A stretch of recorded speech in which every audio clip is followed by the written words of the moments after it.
Hello friends, welcome to our YouTube channel that is IP trend. और आज की class में हम डिस्कस करने वाले हैं एसक्यूएल कंस्ट्रेंट्स के बारे में। हमारी जो लास्ट वीडियो थी उसमें हमने मेन एसक्यूएल कंस्ट्रेंट्स पढ़े थे, जो कि थे हमारे primary key constraint, foreign key constraint, unique constraint, default constraint and check constraint. Constraint जो है वो दो टाइप के होते हैं, कॉलम कंस्ट्रेंट और टेबल कंस्ट्रेंट। कंस्ट्रेंट यही 5 टाइप्स के रहते हैं जो मैंने आपको अभी बताया, लेकिन अगर हम इन्हें किसी पर्टिकुलर कॉलम पे अप्लाई करते हैं, इन्हें कॉलम डेफिनेशन में डिस्क्राइब करते हैं, तो ये हमारे कॉलम कंस्ट्रेंट होते हैं। और अगर हम इन्हें मल्टीपल कॉलम्स या ग्रुप ऑफ कॉलम्स पे एक साथ अप्लाई करते हैं तो ये हमारे टेबल कंस्ट्रेंट्स बन जाते हैं। लास्ट क्लास में हमने इन्हें एज अ कॉलम कंस्ट्रेंट पढ़ा था। आज हम देखेंगे कि अगर ये as a table constraint act करते हैं तो हम इन्हें कैसे अप्लाई करते हैं। When a constraint is to be applied on a group of columns of the table, it is called table constraint। तो जब भी कोई constraint जो है वो ग्रुप ऑफ कॉलम्स पे अप्लाई होता है तो हम उसे टेबल कंस्ट्रेंट कहते हैं। The table constraint appear in the end of the table definition. और जो टेबल कंस्ट्रेंट होते हैं हम उन्हें टेबल डेफिनेशन की एंड में डिफाइन करते हैं। ये भी आपने लास्ट क्लास में पढ़ा था कि एंड में डिस्क्राइब करना जो है ये सिर्फ एक तरीके से ऑप्टिमाइजेशन होता है। अदरवाइज तो जिन कॉलम्स को आप अपने कंस्ट्रेंट में यूज़ कर रहे हो वो कॉलम्स पहले डिफाइन होने चाहिए, उसके बाद आप ये कंस्ट्रेंट डिफाइन करते हैं। बट ऐसा कोई हार्ड एंड फास्ट रूल नहीं है कि आपको ये एंड में ही डिफाइन करने हैं। For instance, if you want combination of I-code and description of table item to be unique, you may write it as follows।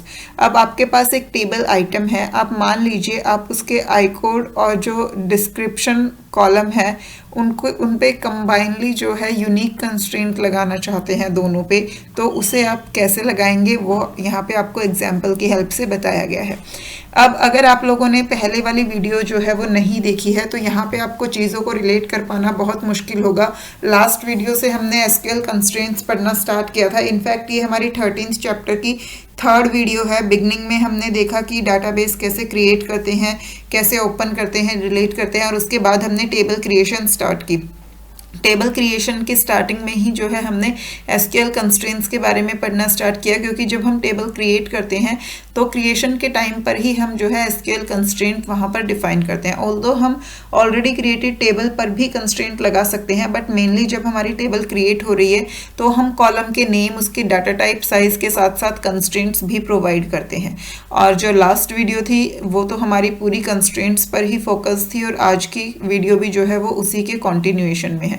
तो अगर आपने प्रीवियस वीडियोस नहीं देखी हैं तो उनका लिंक मैं आपको डिस्क्रिप्शन बॉक्स में भी दे रही हूं, और आप चाहें तो आप चैनल में प्लेलिस्ट में जाके डाटाबेस की एक प्लेलिस्ट मैंने क्रिएट की है जो आपकी अभी इस सेशन की, जो आपका 2021-22 वाला सेशन है, इसमें टर्म 2 में आपका जितना सिलेबस आ रहा है, फिर चाहे वो कंप्यूटर साइंस के स्टूडेंट्स हों या फिर इंफॉर्मेटिक प्रैक्टिसेस के स्टूडेंट्स हों, दोनों के लिए ही जितना कोर्स आपका डाटाबेस का आ रहा है मैं वो पूरा कोर्स कवर करवा रही हूँ, और उसके लिए मैंने आपकी प्लेलिस्ट जो है वो क्रिएट की है। तो आप उस प्लेलिस्ट से जाके सारी वीडियोस को रेफर कर सकते हैं।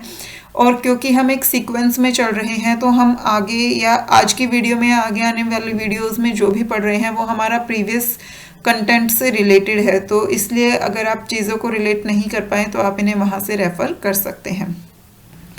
तो अब देखिए हमें आइटम टेबल जो है वो क्रिएट कर रहे हैं। तो अब यहाँ पे आपको पता होनी चाहिए टेबल क्रिएशन के लिए कमांड क्या होती है।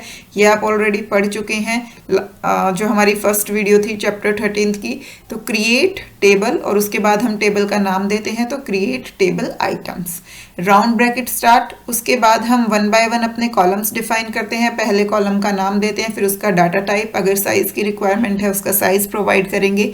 फिर अगर उसे हमें नल वैल्यूज अलाउ नहीं करनी है उसमें तो हम नॉट नल स्पेसिफाई करते हैं, और उसके बाद अगर हमें उस पर कोई कंस्ट्रेंट लगाना है तो वो हम मेंशन करते हैं। फिर कॉमा, फिर वही सब कुछ सेकंड कॉलम के लिए, थर्ड कॉलम के लिए, फोर्थ कॉलम के लिए, सारे कॉलम्स के लिए होता है। अब जब हमें कॉलम कंस्ट्रेंट्स अप्लाई करने थे तो हम उसे कॉलम डेफिनेशन में ही दे देते थे। यहाँ हमें टेबल कंस्ट्रेंट डिफाइन करना है, हमें आई-कोड और डिस्क्रिप्शन दोनों पे जो है यूनिक कंस्ट्रेंट लगाना है। और चेक कंस्ट्रेंट भी जो है वो हमारे 2 कॉलम्स पे अप्लाई हो रहा है कि जो ROL कॉलम है उसकी वैल्यू जो है वो QoH से कम होनी चाहिए। तो ये दोनों ही आपके टेबल कंस्ट्रेंट्स हैं, तो इसलिए हम इन दोनों को टेबल के एंड में मेंशन करेंगे। तो पहले हमने अपने कॉलम्स मेंशन कर दिए, डेट इज आई कोड, ये आपका कैरेक्टर टाइप का है, 5 कैरेक्टर्स का है और इसमें नल वैल्यूज अलाउड नहीं है। नेक्स्ट है आपका डिस्क्रिप्शन, ये भी आपका कैरेक्टर टाइप का है और 20 कैरेक्टर्स का है, इसमें भी आपकी नल वैल्यूज अलाउड नहीं है। नेक्स्ट है ROL, वो आपका इंटीजर टाइप का है। नेक्स्ट है QoH, ये भी आपका इंटीजर टाइप का है। तो ये चारों कॉलम्स आपने आइटम टेबल के डिफाइन कर दिए। इसके बाद हमें कंस्ट्रेंट डिफाइन करना है, हमें आई कोड और डिस्क्रिप्शन दोनों को यूनिक बनाना है, तो उसके लिए हमने यूनिक कंस्ट्रेंट स्पेसिफाई किया। यूनिक और राउंड ब्रैकेट में जिन जिन कॉलम पे यूनिक कंस्ट्रेंट अप्लाई करना था उन्हें मेंशन कर दिया। सिमिलरली चेक कंस्ट्रेंट में हमें कंडीशन क्या चेक करनी थी कि ROL की वैल्यू QoH से लेस होनी चाहिए, तो यहाँ हमने राउंड ब्रैकेट्स में जो है ये मेंशन कर दिया ROL should be less than QoH। तो ये दोनों हमारे टेबल कंस्ट्रेंट बन गए। जो हमारा लास्ट होता है, चाहे वो किसी कॉलम की डेफिनेशन हो या कंस्ट्रेंट हो, उसमें हमें कॉमा लगाने की जरूरत नहीं होती। हम सिंपली ये जो हमने बिगिनिंग में राउंड ब्रैकेट ओपन किया था, हम उस राउंड ब्रैकेट को क्लोज करते हैं और सेमी कॉलन लगा देते हैं, तो हमारी कमांड कंप्लीट हो जाती है। एंटर प्रेस करेंगे तो हमारी ये कमांड एग्जीक्यूट हो जाएगी। द अबव स्टेटमेंट इंश्योर, अब यहाँ पे एक चीज़ और कि आपको ये पता होना चाहिए यूनिक कंस्ट्रेंट का क्या काम होता है और चेक कंस्ट्रेंट का क्या काम होता है। अगर आपको यही दोनों नहीं पता होंगे तो आई डोंट थिंक कि इसे यहाँ पे आपको कुछ भी समझ आ रहा होगा। तो आप एक बार लास्ट वीडियो से जो है कंस्ट्रेंट्स को ज़रूर समझिए, क्योंकि वो आपके सिलेबस का बहुत ही इंपॉर्टेंट पार्ट है। The above statement ensures that the combination of I-code and description in each row must be unique. कि I-code और description का जो combination है वो हर रो में यूनिक होना चाहिए। अब यहाँ पे आपको थोड़ा सा फोकस करने की ज़रूरत है। वो क्या कि अगर आप सिर्फ I-code पे यूनिक कंस्ट्रेंट लगाते, यहाँ पे आप आई कोड में भी यूनिक कंस्ट्रेंट लगाते और आप डिस्क्रिप्शन में भी यूनिक कंस्ट्रेंट लगाते, तो क्या वो सिमिलर होता इस वाले पार्ट से, that unique I code and description. आपके पास, आप एक बार वीडियो को पॉज कीजिए, थोड़ा सा सोचिए कि जो मैंने अभी आपको दो चीज़ें बोली, क्या ये दोनों कॉमन है या अलग अलग हैं। पहला कि आप आई कोड और डिस्क्रिप्शन दोनों कॉलम्स की डेफिनेशन में यहाँ यूनिक कंस्ट्रेंट अप्लाई करते कि I code char 5 not null unique, description char 20 not null unique. एक चीज तो ये, और दूसरा ये कि यहाँ पे आपने कोई कंस्ट्रेंट नहीं दिया, लास्ट में आपने डिफाइन किया unique I code comma description. In fact यहाँ सामने आपने एक लाइन जो है वो रीड भी कर ली है। तो अभी आप एक बार थोड़ा सा सोचिए कि क्या ये दोनों इक्विवेलेंट हैं या अलग अलग हैं, और फिर वीडियो को प्ले करके आंसर देखिए। तो ये दोनों ही जो हैं वो अलग अलग चीजें हैं। अलग अलग कैसे हैं कि अगर आपने यहाँ आई कोड में यूनिक डिफाइन किया होता और डिस्क्रिप्शन में यूनिक डिफाइन किया होता, तो उसका मतलब है कि आई कोड की कोई भी वैल्यू उस कॉलम में रिपीट नहीं हो सकती। आई कोड की हर वैल्यू जो है वो यूनिक होगी, कोई भी आई कोड रिपीट नहीं होगा। सिमिलरली डिस्क्रिप्शन जो है उसकी हर वैल्यू यूनिक होगी, डिस्क्रिप्शन की कोई भी वैल्यू रिपीटेड नहीं होगी। अगर आपने कॉलम्स पे ये कंस्ट्रेंट लगाया होता तो दोनों कॉलम्स जो हैं वो यूनिक होते, उनमें कोई भी रिपीटेड वैल्यू नहीं होती। अब लेकिन आपने क्या किया है, आपने यूनिक कंस्ट्रेंट लगाया है आई कोड और डिस्क्रिप्शन के कॉम्बिनेशन पे, यानी कि आई कोड और डिस्क्रिप्शन दोनों की एक साथ वैल्यू जो है वो रिपीट नहीं हो सकती। यानी कि जब आप अपनी टेबल में डाटा इंसर्ट करवा रहे हैं तो वहां सपोज आपने एंटर करवाया 101, आपने आई कोड की वैल्यू 101 और डिस्क्रिप्शन की वैल्यू दे दी, यहाँ पे आपने दे दिया मान लीजिए चिप्स, ठीक है। तो 101 और चिप्स एक कॉम्बिनेशन हो गया। अब जब आप नेक्स्ट रो इंसर्ट करवा रहे हैं तो सपोज आपने वहां दिया 101 कोमा कुरकुरे, तो अब उसमें आपका क्या होगा कि क्या ये रो आपकी एंटर होगी या नहीं होगी। अब क्योंकि आपने टेबल कंस्ट्रेंट लगाया है तो वो परफेक्टली वैलिड है, क्योंकि यहाँ पे आपका आई कोड और डिस्क्रिप्शन का कॉम्बिनेशन यूनिक होना चाहिए। तो कॉम्बिनेशन तो यूनिक है। पहला कॉम्बिनेशन क्या था 101 कोमा चिप्स, और अब क्या आपने एंटर किया 101 कोमा कुरकुरे। दोनों अलग अलग है, लेकिन अगर आपने यहाँ पे यूनिक कंस्ट्रेंट डिफाइन किया होता तो उस केस में आपको एरर मिलता, क्योंकि आई कोड की वैल्यू 101 जो है रिपीट हो रही है और उस कॉलम पे यूनिक कंस्ट्रेंट लगा है तो वो वैल्यू रिपीट नहीं हो सकती। तो अगर आपने दोनों में अलग अलग मेंशन किया होता तो आपको एरर मिलता, लेकिन अगर आपने कॉम्बिनेशन पे अप्लाई किया है तो वो आपका परफेक्टली वैलिड है। सिमिलरली मान लीजिए आपने एंटर किया होता 101 कोमा चिप्स और उसके बाद आप एंटर करने की कोशिश कर रहे होते 105 कोमा चिप्स, तो क्योंकि कॉम्बिनेशन यूनिक है तो वो आपको एंटर करने देगा। लेकिन अगर आपने यहाँ पर यूनिक कंस्ट्रेंट अप्लाई किया होता तो ये डिस्क्रिप्शन का जो यूनिक कंस्ट्रेंट है वो वॉयलेट हो रहा होता और वो आपको वैल्यू एंटर करने नहीं देता। तो आई होप कि ये डिफरेंस जो है वो आपको समझ आया होगा। यहाँ पे ये यही कह रहा है, the above statement ensure that the combination of I code and description in each row must be unique. Similarly, if you want to define primary key that contain more than one column, you can use primary key table constraint। तो अगर आपको primary की, अगर आपको किसी single column को primary key declare करना है तो आप उस कॉलम की डेफिनेशन में ही प्राइमरी की कंस्ट्रेंट को ऐड कर सकते हैं। लेकिन अगर आपका कोई भी सिंगल कॉलम प्राइमरी की नहीं बन सकता है, आपको ग्रुप ऑफ कॉलम्स को प्राइमरी की डिक्लेयर करना पड़ रहा है, तो जब आपको ग्रुप ऑफ कॉलम्स पे इकट्ठे प्राइमरी की कंस्ट्रेंट लगाना है तो उसे आपको as a table constraint apply करना पड़ेगा, यानी कि आपको एंड में उसे मेंशन करना पड़ेगा। For instance, if you want to declare a primary key for the table members as the combination of columns first name and last name, it can be done as follows। मान लीजिए आपके पास एक table member है और उसके दो columns first name और last name को मिला के आपको प्राइमरी की डिक्लेयर करनी है, तो वो आप कैसे करेंगे? तो ये आपकी टेबल है क्रिएट टेबल मेंबर्स। आपका कॉलम है फर्स्ट नेम जो कि कैरेक्टर टाइप का है, 15 कैरेक्टर्स की आपने उसकी लेंथ दी है और वो नल नहीं हो सकता, क्योंकि आपको उसे प्राइमरी की बनाना है तो आपको उसे नॉट नल डिक्लेयर करना ही पड़ेगा, क्योंकि जिस कॉलम में नल वैल्यूज अलाउड होंगी आप उसे प्राइमरी की नहीं बना सकते। सेकेंड कॉलम हमने लिया लास्ट नेम, कैरेक्टर टाइप का है, 15 उसका साइज है और इसमें भी नल वैल्यूज अलाउड नहीं होंगी क्योंकि ये भी जो है प्राइमरी की में कॉम्बिनेशन में यूज हो रहा है। Next is city. सिटी जो है वो 20 कैरेक्टर्स की आपकी हो सकती है। ये 3 कॉलम्स आपके मेंबर टेबल में है। अब आपको इस पे प्राइमरी की कंस्ट्रेंट लगाना है जिसमें आपका फर्स्ट नेम और लास्ट नेम जो है वो यूज हो रहा है। तो यहाँ पे आप प्राइमरी की कंस्ट्रेंट कैसे डिफाइन करते हैं? प्राइमरी की कीवर्ड की हेल्प से। तो हमने क्या यूज किया? प्राइमरी की और राउंड ब्रैकेट्स में first name comma last name. तो यहाँ पे अब मैं आपको ये नहीं बता रही हूँ कि कंस्ट्रेंट कैसे लगाने होते हैं, क्योंकि ये ऑलरेडी आप लास्ट वीडियो में पढ़ चुके हो। अभी हम सिर्फ ये बता रहे हैं कि अगर आपको मल्टीपल कॉलम्स पे एक साथ लगाना है तो हम उसे टेबल के एंड में डिफाइन करेंगे, और कैसे डिफाइन करेंगे वो आप देख रहे हैं। तो सिंटैक्स जो है आपका बिल्कुल सिमिलर है, बस आपके कॉलम नेम्स जो हैं वो ऐड हो जा रहे हैं राउंड ब्रैकेट्स में।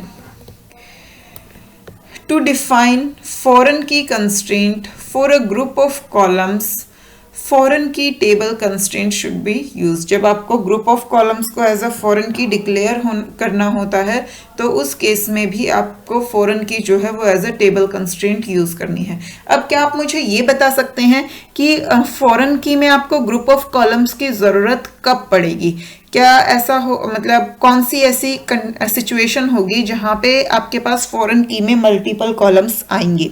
ऑल्दो मैं आपको ये क्वेश्चन जो है एंड तक के लिए नहीं छोड़ रही हूँ क्योंकि मुझे ये आपको एक्सप्लेन करना है, तो आप एक बार वीडियो को पॉज कीजिए, थोड़ा सा सोचिए और मुझे कमेंट में ये ज़रूर बताइए कि क्या आपने खुद से ये गैस कर लिया या नहीं। तो अभी मैं रीज़न आपको मतलब सिचुएशन में आपको साथ साथ समझा देती हूँ कि कहाँ आपको फॉरेन की में मल्टीपल कॉलम्स की ज़रूरत पड़ती है।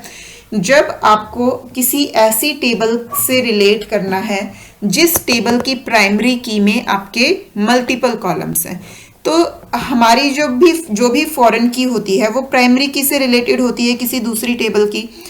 तो जिस टेबल से हम डिलीट कर रहे हैं, अगर उस टेबल की प्राइमरी की में ही मल्टीपल कॉलम्स हैं तो जितने कॉलम्स उसकी प्राइमरी की में हैं उतने ही कॉलम्स को आपको अपनी टेबल में फॉरेन की डिक्लेयर करना पड़ेगा, क्योंकि जो उस टेबल की प्राइमरी की है सेम उसी डाटा टाइप का सेम वही कॉलम्स जो हैं, भले ही उनका नाम अलग हो बट उनमें वैल्यूज सेम होती हैं, वो सेम टाइप के होते हैं, तो उन्हीं को आप अपनी टेबल में फॉरेन की डिक्लेयर कर सकते हैं, क्योंकि वही कॉमन कॉलम होता है दोनों टेबल्स में जिसके थ्रू आपका डाटा जो है वो रिलेट कर पाता है, आपका रिलेशनशिप जो है वो इस्टेब्लिश हो पाता है।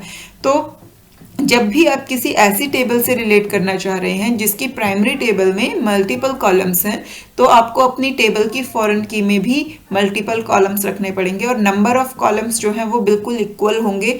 यानी कि जितने आपकी पेरेंट टेबल की प्राइमरी की में नंबर ऑफ कॉलम्स हैं, उतने ही आपकी यानी कि चाइल्ड टेबल में फॉरेन की में नंबर ऑफ कॉलम्स होंगे। और जब एक से ज़्यादा कॉलम्स यूज़ हो रहे होते हैं तो हमें फॉरेन की को as a table constraint declare करना पड़ता है। यानी कि क्योंकि अब अगर एक ही कॉलम में होता तो कॉलम के एंड में ही आप रेफरेंसेस और पेरेंट टेबल का नेम और पेरेंट टेबल के कॉलम का नेम मेंशन कर देते, बट क्योंकि अब आपके मल्टीपल कॉलम है तो इसलिए आपको लास्ट में ही इसे मेंशन करना पड़ेगा। For example, if a group of column से order number and items is to be declared as foreign key, it should be done as follows. अब मान लीजिए आपके पास कोई टेबल है ऑर्डर्स, क्रिएट टेबल ऑर्डर्स। अब आपको इस टेबल का जो ऑर्डर नंबर है और जो आइटम नंबर है, इन दोनों को as a foreign key declare करना है। तो क्योंकि अब दोनों कॉलम्स को मिला के फॉरेन की डिक्लेयर करनी है तो हम इसे एंड में जो है वो स्पेसिफाई करेंगे। और किस कीवर्ड की हेल्प से करेंगे? फॉरेन की। तो सबसे पहले हम लिखेंगे फॉरेन की, राउंड ब्रैकेट्स में हम दोनों कॉलम्स के नाम लिखेंगे जिन्हें फॉरेन की बनाना है, तो order number comma item number. उसके बाद हम अपना कीवर्ड मेंशन करेंगे रेफरेंसेस। उसके बाद हम देंगे अपनी पेरेंट टेबल का नेम जो कि है ऑर्डर मास्टर, ORDMASTER। और उसके बाद हम जो हमारी पेरेंट टेबल की प्राइमरी की है या फिर वो यूनिक कॉलम होंगे बट जिन कॉलम से हम रिलेट करना चाह रहे हैं हम उनका नाम देंगे। तो हमने यहाँ ऑर्डर नंबर और आइटम नंबर जो है वो प्रोवाइड कर दिया। तो आई होप ये सब आपको समझ आया होगा, लेकिन मैं आपको बार बार ये चीज़ बता रही हूँ कि अगर आपने लास्ट वीडियो से एसक्यूएल कंस्ट्रेंट अच्छे से समझे हैं तो ही आपको यहाँ से ये चीज़ें समझ आएंगी, वरना तो आप चीज़ें नहीं समझ पाओगे। तो इसका जो प्रीवियस पार्ट है वो आप एक बार ज़रूर देखें, तभी आपको कंस्ट्रेंट्स अच्छे से समझ आएंगे। अब नेक्स्ट जो है असाइनिंग नेम्स टू कंस्ट्रेंट।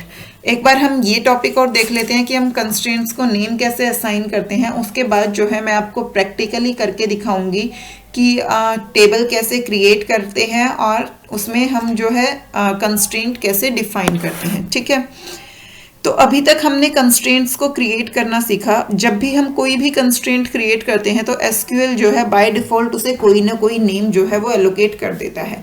और एसक्यूएल जो खुद से माई एसक्यूएल जो है वो जब खुद से कंस्ट्रेंट्स को नेम एलोकेट करता है तो वो sys_c और उसके बाद एक इंटीजर जो है वो प्रोवाइड कर देता है। sys_c जो है वो हर कंस्ट्रेंट के लिए कॉमन रहता है और उसके बाद का जो नंबर होता है वो हर कंस्ट्रेंट के लिए यूनिक होगा, जिससे हर कंस्ट्रेंट यूनिकली आइडेंटिफाई हो सके। बट जो सिस्टम नंबर्स एलोकेट करता है वो हमारे लिए यूजफुल नहीं होते। अगर हम चाहते हैं कि हम अपने कंस्ट्रेंट्स का खुद का नाम जो है वो रखें, हम खुद से अपने कंस्ट्रेंट्स को नेम एलोकेट करें, तो वो हम कर सकते हैं। और कैसे कर सकते हैं वो हम यहाँ सीखेंगे। By default, MySQL assign a unique name to each constraint defined by you. MySQL जो है हर constraint को एक unique name allocate करता है जितने भी constraint हम define करते हैं। MySQL names constraints as sys_cn, where n is an integer that makes the constraint name unique. तो sys_cn जो है उसमें sys_c कॉमन होता है और n जो है वो इंटीजर है जो हर constraint name को यूनिक बनाता है। For instance, sys_c 003217, sys_c 001592, etc. are some common examples of constraint names generated by MySQL. However, you yourself can name a constraint created by you. हम खुद से अपने created constraints के name रख सकते हैं। This can be done as per following syntax. और उसके लिए syntax क्या होता है? सबसे पहले हम कीवर्ड देंगे constraint। उसके बाद जो हम अपने कंस्ट्रेंट का नाम रखना चाहते हैं वो नाम हम प्रोवाइड करेंगे और उसके बाद जो है उस कंस्ट्रेंट की डेफिनेशन। अब ये चीज़ आप कॉलम कंस्ट्रेंट्स में भी कर सकते हैं और टेबल कंस्ट्रेंट्स में भी कर सकते हैं। जब आप कॉलम कंस्ट्रेंट में इसे अप्लाई कर रहे हैं तो पहले आप अपने कॉलम की डेफिनेशन स्टार्ट करेंगे। जैसे मान लीजिए आपके पास एम्प्लॉय नंबर है, आपको उसे प्राइमरी की बनाना है, तो आप कैसे करेंगे? एम्प्लॉय नंबर, फिर उसका data type that is integer, फिर उसके बाद हमें क्या करना है? उसे नॉट नल मेंशन करना है। तो employ number integer not null primary key, पहले आप इस तरीके से डिफाइन करते थे, लेकिन अब आपको प्राइमरी की को अपना नाम भी देना है कंस्ट्रेंट को। तो आप क्या करेंगे, employ number, integer, not null, constraint, constraint name, primary key. तो आप कंस्ट्रेंट कीवर्ड लिखा, कंस्ट्रेंट नेम आप कोई भी दे सकते हैं, मैंने एट प्रेजेंट कंस्ट्रेंट नेम ही बोल दिया, और उसके बाद प्राइमरी की जो है मेंशन करेंगे, क्योंकि आपको प्राइमरी की कंस्ट्रेंट उस पर लगाना है। अगर आप इसे टेबल के एंड में स्पेसिफाई कर रहे होंगे एज अ टेबल कंस्ट्रेंट, तो वहां ऑब्वियसली कॉलम डेफिनेशन तो होगी नहीं, तो बिगनिंग ही इस तरीके से होगी, डेट कंस्ट्रेंट, उसके बाद कंस्ट्रेंट का नाम, और फिर आप उसकी डेफिनेशन जैसे आपको देनी है वो आप दे सकते हैं। For example, consider the following 2 create table statement. यहाँ पे आपको ये 2 क्रिएट टेबल स्टेटमेंट्स दी हैं। पहली आपकी आइटम टेबल है, जिसमें आपने प्राइमरी की कंस्ट्रेंट अप्लाई किया है, डेट आइटम नंबर यानी कि कॉलम का नाम, उसका डाटा टाइप कैर 5। अब इस पे आपने कंस्ट्रेंट लगाया है प्राइमरी की, तो पहले आपने कंस्ट्रेंट कीवर्ड का यूज किया, उसके बाद आपने अपने नाम दिया, डेट इज p_item की, और उसके बाद हमने अपना कंस्ट्रेंट अप्लाई किया, डेट इज प्राइमरी की। सिमिलरली एक और टेबल हमने क्रिएट की है, क्रिएट टेबल ऑर्डर। यहाँ पे जो ऑर्डर नंबर और आइटम नंबर है ये प्रीवियस एग्जाम्पल से ही रिलेटेड है, आपको उसे फॉरेन की अप्लाई करना था, तो और क्योंकि ये एक टेबल कंस्ट्रेंट था तो आप इसे एंड में मेंशन कर रहे हैं, तो यहाँ पे कोई कॉलम डेफिनेशन नहीं आएगी बिगनिंग में। आप इसे देखिए एक बार, ये सेम यही वाला एग्जाम्पल है आपका ऑर्डर टेबल का, जहां पे आपने ऑर्डर नंबर और आइटम नंबर को फॉरेन की डिक्लेयर किया था। तो पहले आपने कंस्ट्रेंट कैसे लिखा था, फॉरेन की, order number, item number, references, order master, order number, item number, यानी कि आपने यहाँ पे जो है फॉरेन की कंस्ट्रेंट अप्लाई कर दिया था। अब अगर हमें इस कंस्ट्रेंट को नाम भी देना है तो हम क्या करेंगे, पहले हमने कंस्ट्रेंट कीवर्ड का यूज किया, उसके बाद हमने इस कंस्ट्रेंट का नाम लिखा, डेट ग्रुप _f की _orders, यानी कि ग्रुप फॉरेन की ऑर्डर्स के लिए इन्होंने ये शॉर्टकट क्रिएट कर लिया। बहुत अजीब सा नाम रखा है उन्होंने, जिससे स्टूडेंट्स को भी समझने में दिक्कत हो, बट स्टिल कंस्ट्रेंट कीवर्ड, उसके बाद अपने कंस्ट्रेंट का जो भी नाम आप देना चाहें वो नाम। अब आपको कंस्ट्रेंट लिखना है तो आगे का पार्ट आपका सेम है, डेट इज फॉरेन की, order number, item number, references, order master, order number, item number. यहाँ इन्होंने ये हैश टाइप कर दिया है क्योंकि कॉलम नेम जो है कुछ भी हो सकता है, ये मैंने आपको लास्ट क्लास में बताया था। तो बाकी का सिंटैक्स जो है वो आपका बिल्कुल सेम है। तो अब यहाँ इन्होंने भी जो है एग्जाम्पल्स ही लिए हैं, बट इस एग्जाम्पल को करने से पहले जो हमने प्रीवियसली टेबल्स देखी हुई हैं हम उन्हें करेंगे। यहाँ पे मैं पहले MySQL का क्लाइंट लाइन जो है वो ओपन कर लेती हूँ, क्योंकि हमें प्रैक्टिकल्स जो हैं वो इसी पर करने हैं। सबसे पहले हम यहाँ पासवर्ड डालेंगे, ये हमारा MySQL ओपन हो गया। अब हमें यहाँ पे अपना डाटाबेस ओपन करना है। हमने लास्ट क्लास में डाटाबेसेस क्रिएट करना सीखा था, और वहाँ पे हमने एक डाटाबेस क्रिएट किया था सैम्पल। अगर आपको चेक करना है कि एट प्रेजेंट आपके सिस्टम में कितने डाटाबेस एग्जिस्ट कर रहे हैं, तो वो आप शो डाटाबेस कमांड से कर सकते हैं। तो शो डाटाबेसेस सेमीकोलन एंटर, तो ये आपके डाटाबेसेस की लिस्ट आ गई। अब इसमें से देखिए ये आपको दिख रहा है कि 8 डाटाबेसेस के नेम हैं। 6 जो आपके डाटाबेस हैं वो ऑलरेडी MySQL में होते हैं, that is information schema, MySQL, performance schema, sakila, sys and world. ये 6 जो हैं ये डाटा टाइप्स आपके MySQL के साथ ही आते हैं। ये बाकी के जो 2 डाटा टाइप हैं, डेट इज मैनेजरी एंड सैम्पल, ये हमने खुद से क्रिएट किए हैं। चैप्टर 12 में जब हमने बेसिक क्वेरीज की थी तो वहाँ पे हमने मैनेजरी डाटाबेस क्रिएट किया था, और उसमें हमने पेट, इवेंट और स्टूडेंट टेबल क्रिएट की थी। वहाँ पे मैंने आपको क्रिएशन नहीं सिखाई थी, वो मैंने खुद से क्रिएट की थी, उसमें खुद डाटा एंटर किया था, आपको बस उस पर क्वेरीज रन करनी सिखाई थी। लेकिन इस वाले चैप्टर में हम खुद टेबल क्रिएट करना सीख रहे हैं, तो इसलिए मैंने इस चैप्टर की बिगनिंग में एक नया डाटाबेस क्रिएट किया, डेट इज सैम्पल, और आज हम सैम्पल में ही जो है टेबल्स क्रिएट करेंगे। तो हम उसे ओपन कर लेते हैं यूज करने के लिए। जब भी हमें किसी भी डाटाबेस में काम करना है तो पहले हमें उसे ओपन करना पड़ेगा, और उसके लिए कमांड होती है यूज डाटाबेस नेम। तो अब हमारा डाटाबेस चेंज हो गया, अब हम सैम्पल डाटाबेस में आ गए हैं।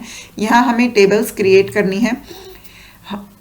यहाँ पे हम एक टेबल क्रिएट करेंगे EMPL, ठीक है, या फिर इनफैक्ट मुझे आपको सारा वर्बली बताना पड़ेगा, तो बेटर है कि जो आपके सामने एग्जाम्पल है बुक में हम यही वाला क्रिएट करें। Create table employ with following structure, यहाँ आप इन्होंने आपको एक परफेक्ट एग्जाम्पल दिया हुआ है, तो हम इसे ही जो है वो क्रिएट कर लेते हैं। उसके बाद जैसे जैसे हम चैप्टर में आगे बढ़ेंगे तो यहाँ अब इन्होंने जोन सी टेबल्स यूज़ कर रखी होंगी, हम उन्हें क्रिएट करते जाएंगे। ये आपको कॉलम नेम और उसके टाइप दिए गए हैं। आपको जब एग्जाम में क्वेश्चन आता है तो वो भी इसी तरीके से आता है। अगर आपको क्रिएट टेबल का पूछा गया होगा तो आपको कॉलम्स के नेम, उनके डाटा टाइप बताए गए होंगे और उस टेबल पे आपको कौन कौन से कंस्ट्रेंट लगाने हैं वो आपको बताया गया होगा। फिर आपको उसे एसक्यूएल क्वेरी के थ्रू जो है रिप्रेजेंट करना है। तो यहाँ कॉलम नेम क्या क्या है? ID, first name, last name, user ID and salary. Data types क्या क्या है? ID का डाटा टाइप है नंबर और ये 4 डिजिट्स का होगा। फर्स्ट नेम आपका 30 कैरेक्टर्स का हो सकता है मैक्सिमम, लास्ट नेम जो है मैक्सिमम 30 कैरेक्टर्स का हो सकता है और ये वेरिएबल टाइप के कैरेक्टर्स हैं। यूजर ID 10 कैरेक्टर्स की हो सकती है। सैलरी जो है वो नंबर्स में होगी और वो 9,2 आपका हो सकता है। अब यहाँ पे जो कंडीशंस हैं वो देखिए कि कंडीशंस क्या क्या है। ID should be declare as primary key, जो हमारी ID है उसे हमें as a primary key declare करना है। User ID should be unique, जो यूजर ID है उस पर हमें यूनिक कंस्ट्रेंट अप्लाई करना है। Salary must be greater then 5,000, तो यानी कि हमें एक चेक कंस्ट्रेंट यूज करना पड़ेगा जिसकी हेल्प से हम ये मेंशन करेंगे कि हमारी जो सैलरी है वो 5,000 से ग्रेटर हो।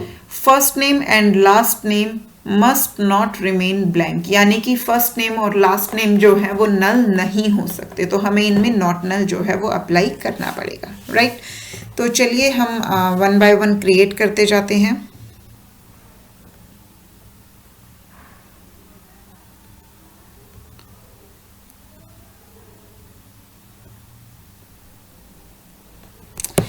टेबल को क्रिएट करने के लिए हमारे पास कमांड होती है क्रिएट टेबल। तो क्रिएट टेबल और इसके बाद हम देते हैं टेबल का नाम। हमारी टेबल का नाम है एम्प्लॉय।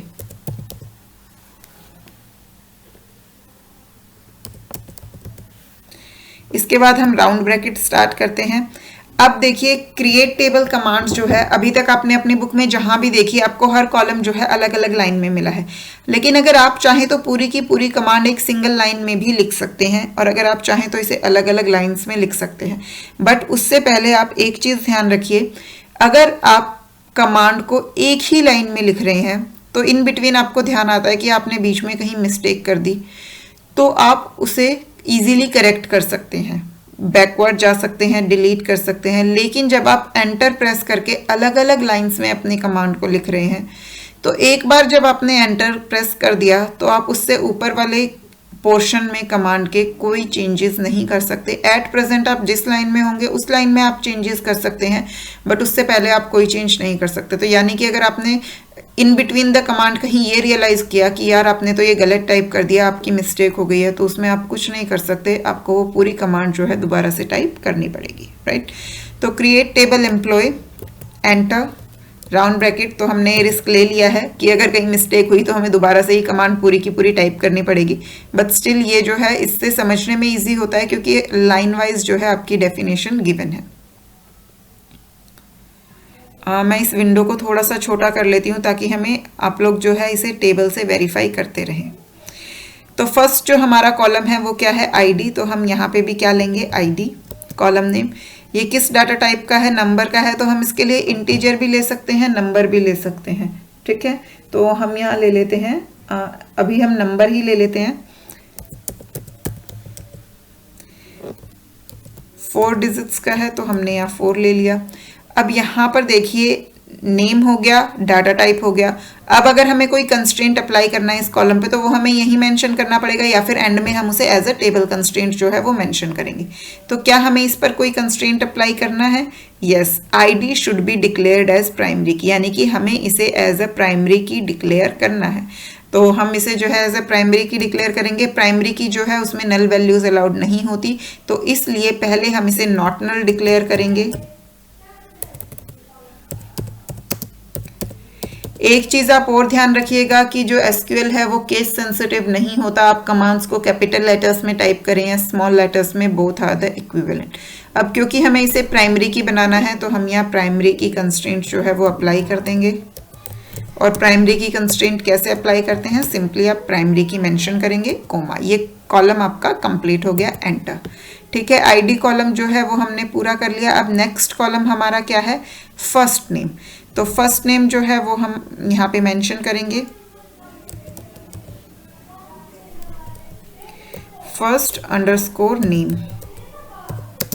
इसका डाटा टाइप क्या है, वेरकेर टाइप का है, और 30 जो है वो इसकी लेंथ हो सकती है, तो यही हम प्रोवाइड कर देंगे, वेरकेर 30।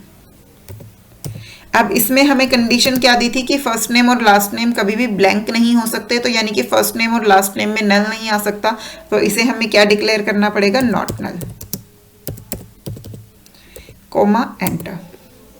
ठीक है, अब इसके बाद जो था आपका लास्ट नेम है, तो हम यहाँ ले लेते हैं लास्ट नेम। ये भी आपका वेरकेर टाइप का है, तो डाटा टाइप डिक्लेयर कर देते हैं वेरकेर। ये भी आपका 30 कैरेक्टर्स का हो सकता है, और ये भी जो है ब्लैंक आप नहीं छोड़ सकते थे, यानी कि इसमें नल नहीं हो सकता, तो इसे भी हम क्या डिक्लेयर करेंगे, नॉट नल डिक्लेयर करेंगे। अब आ जाते हैं नेक्स्ट कॉलम पे, that is user ID. User ID का डाटा टाइप क्या है आपका, वेरकेर ही है, और इसकी लेंथ 10 कैरेक्टर्स की हो सकती है, तो वेरकेर और राउंड ब्रैकेट्स में 10। अब यूजर आईडी के लिए आपके पास कंस्ट्रेंट क्या था कि जो यूजर आईडी है, user ID should be unique, और सैलरी के लिए कंस्ट्रेंट है कि 5000 से ज्यादा होनी चाहिए। तो यूजर आईडी पे हमें यूनिक कंस्ट्रेंट लगाना है। तो यूनिक कंस्ट्रेंट आप कैसे लगाते हो, with the help of unique keyword.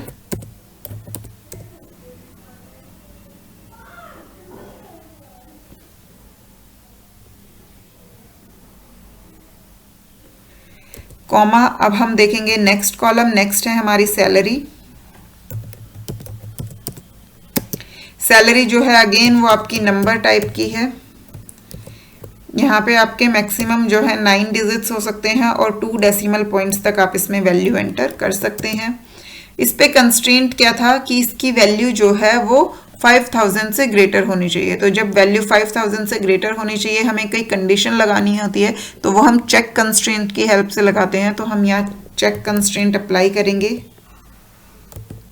और चेक में हमें कंडीशन क्या देनी है, that salary should be greater than 5000, round bracket close. अब ये हमारा लास्ट कॉलम था, तो इसलिए हमें यहाँ कोमा की ज़रूरत नहीं है, हम सिंपली राउंड ब्रैकेट को क्लोज करके सेमीकोलन एंटर करेंगे। अब यहाँ पे ये जो बिगनिंग वाला राउंड ब्रैकेट था, इसे आप क्लोज करेंगे, सेमीकोलन एंड एंटर।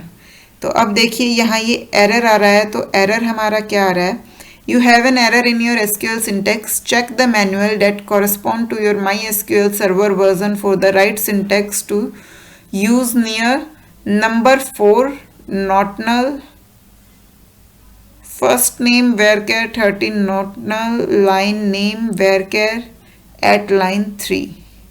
यानी कि थर्ड लाइन में जो है वो आपका एरर है। तो चलिए देखते हैं कि ये क्या एरर है आपका।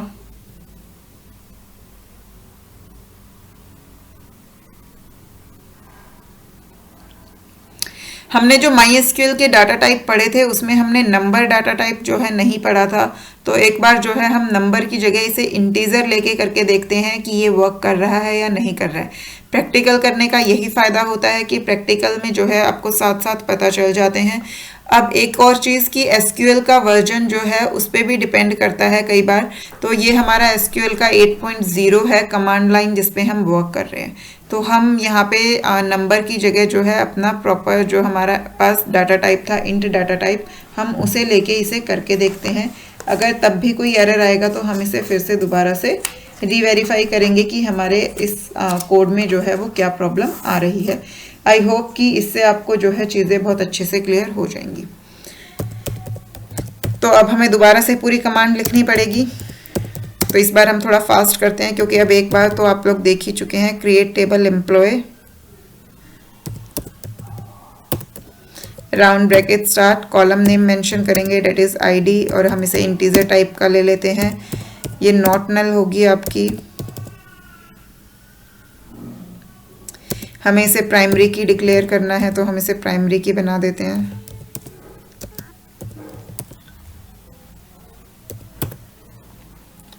First name,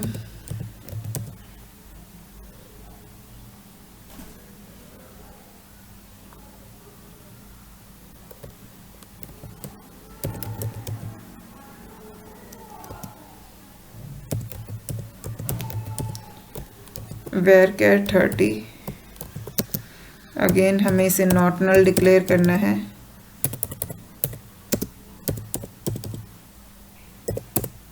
last name,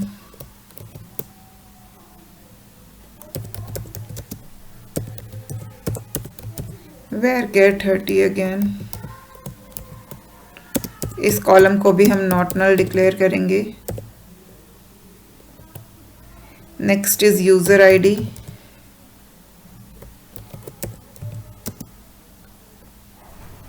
user ID आपकी अगेन varchar टाइप की है और ये 10 कैरेक्टर्स की है।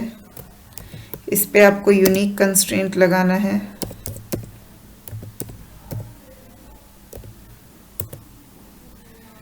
नेक्स्ट है आपका सैलरी।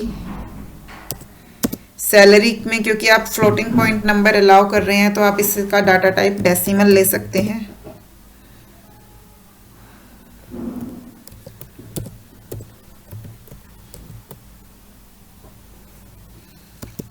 अब हम इस पे चेक कंस्ट्रेंट लगाएंगे। Salary greater than 5000, round bracket close. अब हमारा जो टेबल का मेन राउंड ब्रैकेट था वो close, semicolon, enter. Okay, table employ already exist.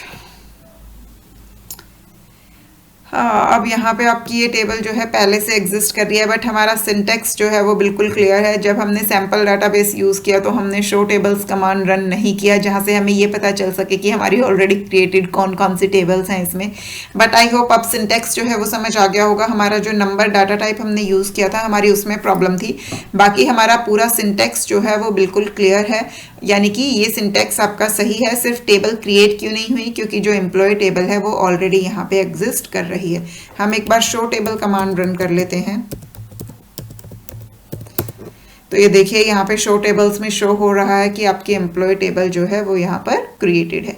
तो जब हमने ये प्रैक्टिकल करना स्टार्ट किया था, जब हमने सैम्पल डाटाबेस क्रिएट किया तो वहाँ आई थिंक मैंने आपको एम्प्लॉय टेबल क्रिएट करके दिखाई थी।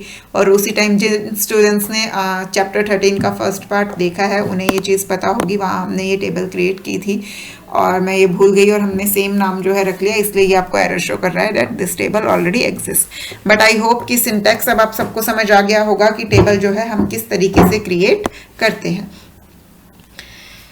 अब यहाँ पे जो है हम हमारा नेक्स्ट एग्जाम्पल एक बार देख लेते हैं। नेक्स्ट एग्जाम्पल आपका दूसरी टेबल के लिए है।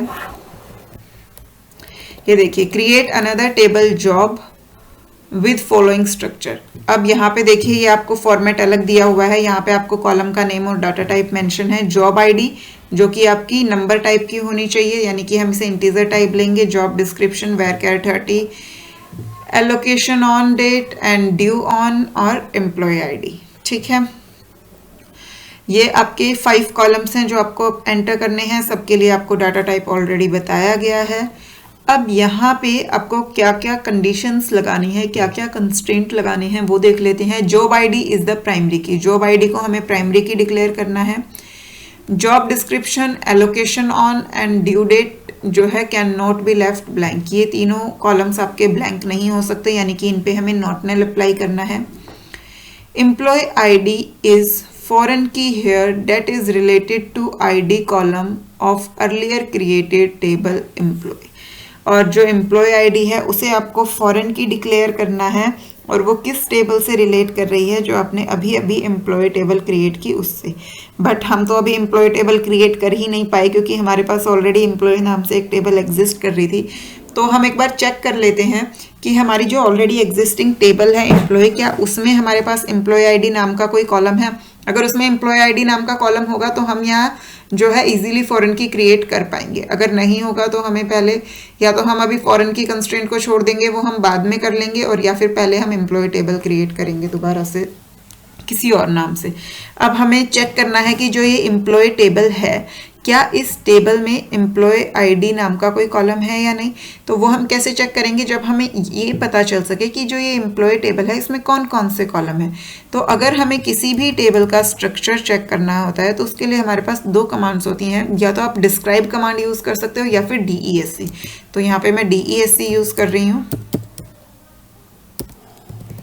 SC employee semicolon enter. तो ये देखिए ये आपके पास जो है ये एम्प्लॉय टेबल आ गई। एम्प्लॉय टेबल में जो है आपके पास ये कॉलम थे, E code, E name, sex, grade and gross. तो एम्प्लॉय की का जो कोड है वो ई कोड में सेव था, तो यानी कि आप जो है ये जॉब टेबल में foreign ID, employee ID create कर सकते हो, क्योंकि आपकी एम्प्लॉय टेबल में भी एम्प्लॉय आईडी थी, बस उसका नाम क्या था, ई कोड था। तो आपको ये भी पता चल जाएगा कि जब कॉलम नेम अलग अलग होते हैं तो हम कैसे उन्हें रिलेट कर पाते हैं। बट जो आपकी एम्प्लॉय टेबल है, जो ये आपने अभी अभी देखी, यहाँ पर क्योंकि तब तक हमने कंस्ट्रेंट्स नहीं पढ़े थे, तो हमने ई कोड को ना ही तो यूनिक कंस्ट्रेंट डिक्लेयर किया है और ना ही प्राइमरी की कंस्ट्रेंट डिक्लेयर किया है और ना ही इसे नॉट नल बनाया है। तो हम इसे एज अ फॉरेन की यूज़ नहीं कर सकते किसी दूसरी टेबल में। तो या तो हमें दोबारा से एक नई टेबल बनानी पड़ेगी, और या फिर हम अभी के लिए फॉरेन की कंस्ट्रेंट्स को छोड़ देंगे, ताकि जो है जब हम आगे फर्दर टेबल्स में पढ़ेंगे तो वहाँ हम फॉरेन की कंस्ट्रेंट को पढ़ लेंगे। अभी हम जॉब टेबल जो है वो क्रिएट करते हैं। तो टेबल क्रिएट करने के लिए सबसे पहले हम क्या कमांड लिखेंगे, क्रिएट टेबल कमांड। तो क्रिएट टेबल, टेबल नेम क्या है हमारा, job, enter, round bracket start. अब हमारा फर्स्ट कॉलम जो है वो क्या है,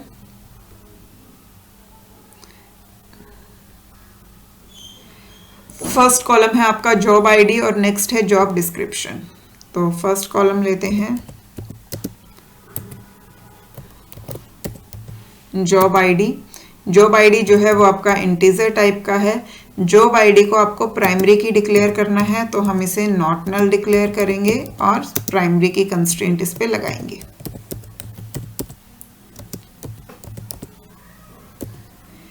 नेक्स्ट जो कॉलम है आपका वो है जॉब डिस्क्रिप्शन। देख लेते हैं कि इस पे हमें कौन सा कंस्ट्रेंट जो है लगाना है। जॉब डिस्क्रिप्शन एक तो आपका वेरकेयर टाइप का है, 30 उसकी लेंथ है, और साथ ही साथ इस पे कंस्ट्रेंट आपका क्या है, job description allocation due on can not be left blank, यानी कि इसे आपको नॉट नल डिक्लेयर करना है।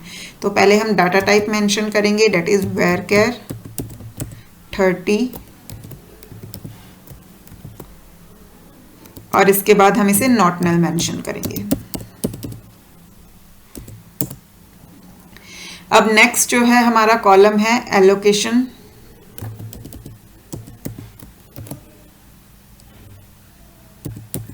ये जो है आपका डेट टाइप का है,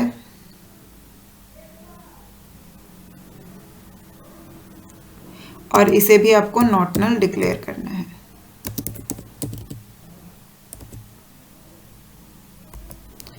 next is your due on. ये भी आपका डेट टाइप का है और इसे भी आपको नॉट नल डिक्लेयर करना है। Next one is your employee ID.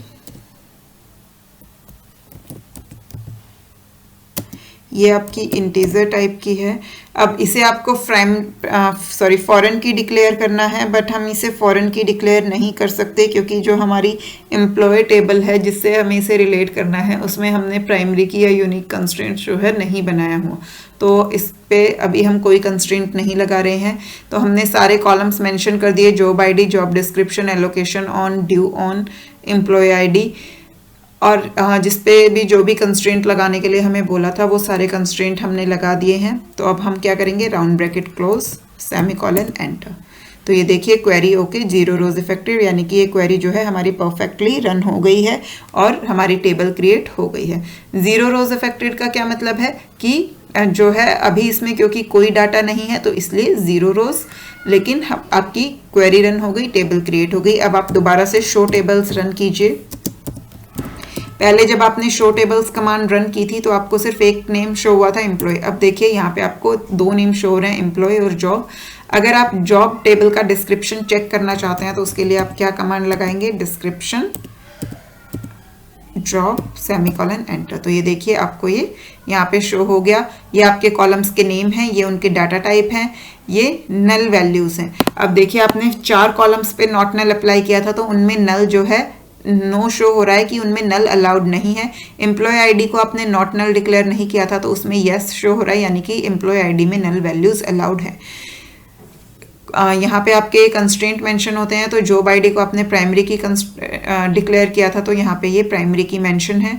Default value आपने किसी के लिए प्रोवाइड नहीं की तो इसलिए यहाँ पे डिफ़ॉल्ट वैल्यू में आपका नल शो हो रहा है। तो आई होप ये टेबल क्रिएट करना जो है आप सबको क्लियर हो गया होगा। ऑल्दो क्योंकि हमने 5 कंस्ट्रेंट पढ़े हैं, primary key, check, default, unique and foreign key, लेकिन उसमें से एग्जाम्पल आपने अभी तक सिर्फ प्राइमरी की का देखा है और चेक कंस्ट्रेंट का देखा है, और लास्ट टाइम हमने यूनिक कंस्ट्रेंट भी लगाया था। फॉरेन की का और डिफ़ॉल्ट का अभी तक हमने कोई एग्जाम्पल नहीं किया है। बट आज की वीडियो आई थिंक काफ़ी लेंदी हो गई है, तो नेक्स्ट वीडियो में जो है पहले हम एक बार दोबारा से बाकी कंस्ट्रेंट्स के भी एग्जाम्पल करके देखेंगे और उसके बाद जो है हम आगे कंटिन्यू करेंगे। एक बार हम देख लेते हैं कि नेक्स्ट टॉपिक जो है वो हमारा कौन सा आएगा। नेक्स्ट टॉपिक है आपका व्यूइंग अ टेबल स्ट्रक्चर, की टेबल का स्ट्रक्चर कैसे व्यू करते हैं। ऑल्दो ये मैंने आपको ऑलरेडी समझा दिया है, बट फिर भी हम नेक्स्ट क्लास में जो है इसे भी कंटिन्यू करेंगे। तो आज के लिए इतना ही। अगर आपको कहीं पर भी कोई भी डाउट है तो मुझे कमेंट सेक्शन में ज़रूर बताइए। I will try my best कि मैं आपके डाउट्स क्लियर कर सकूँ। मुझे अपना फीडबैक ज़रूर दीजिए, क्योंकि वही मुझे आगे वीडियोज़ बनाने के लिए मोटिवेट करेगा कि आपको वीडियोज़ जो हैं वो पसंद आ रही हैं, यानी मेरा पढ़ाया हुआ आपको समझ आ रहा है या नहीं, वो आपके लिए यूज़फुल है या नहीं, ये सब मुझे फीडबैक में ज़रूर बताइए। और साथ ही साथ अगर वीडियोस पसंद आ रही हैं तो लाइक बटन ज़रूर प्रेस कीजिए। चैनल को अगर अभी तक सब्सक्राइब नहीं किया है तो जल्दी से चैनल को सब्सक्राइब कर लीजिए, बेल आइकन प्रेस कीजिए ताकि हर नई वीडियो की नोटिफिकेशन आपको मिलती रहे और सिलेबस का कोई भी पार्ट जो है वो आपसे मिस आउट ना हो। क्योंकि जो अभी आपका टर्म 2 में आने वाला है वो पूरा सिलेबस जो है हम इन डिटेल यहाँ कवर करेंगे। हम सैम्पल क्वेश्चन पेपर्स डिस्कस करेंगे, एक्स्ट्रा क्वेश्चंस डिस्कस करेंगे, ताकि आप जो है इन डेप्थ उसे स्टडी कर सको और एग्जाम्स में अच्छा स्कोर कर सको। तो मिलते हैं नेक्स्ट वीडियो में, तब तक के लिए बाय बाय।